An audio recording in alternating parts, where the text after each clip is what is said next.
tutti ragazzi e ragazze, nel video di oggi andiamo a fare un video un po' particolare che non ho mai provato, che è appunto il Clear Slime. C'è anche mia cugina con me. Sì, ciao. Ciao!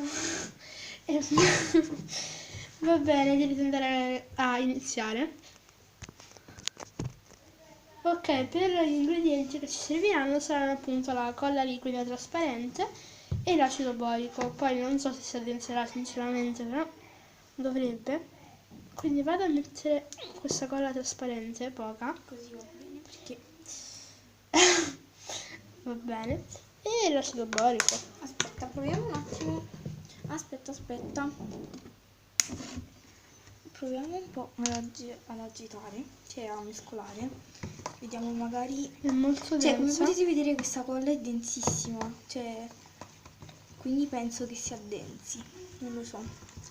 Prova a mettere tipo un tappo. Un pochino. Però dovrei... Sì, dai. Oddio, Vabbè, no, se raga, si addensa. si addensa. Però sta diventando tipo verde, non lo so vedere. No, vabbè.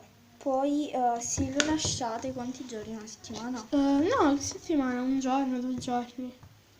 All'aria? Cioè no, all'aria, No, in un contenitore.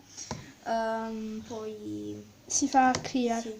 Va bene, noi andiamo prima ad addensare e noi ci vediamo fra poco. Ok ragazzi, siccome ci ho dovuto mettere un sacco di acido borico, cioè si è addensato ma è diventato verde perché Serena aveva mescolato col coltellino verde.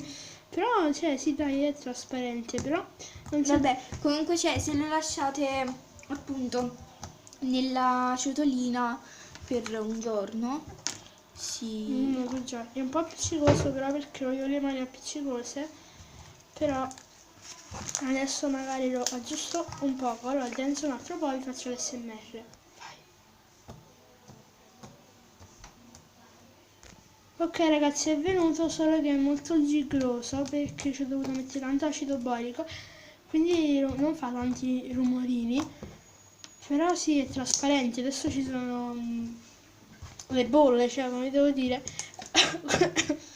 Scusate, quindi cioè adesso siccome ci sono le bolle lo vedete bianco tipo, vai, fai tu.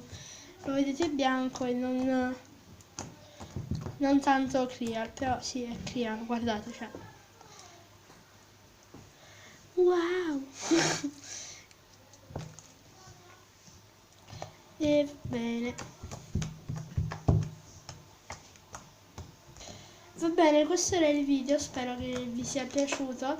Non era un granché, però cioè sì, volevo provare questa colla e niente, se riusciamo a raggiungere 20 like non chiedo tanto, cioè ne siamo quasi 40 e 20 like sono pochi. E se riusciamo a raggiungere 20 like ci sarà un nuovo video. E va bene, niente, ciao!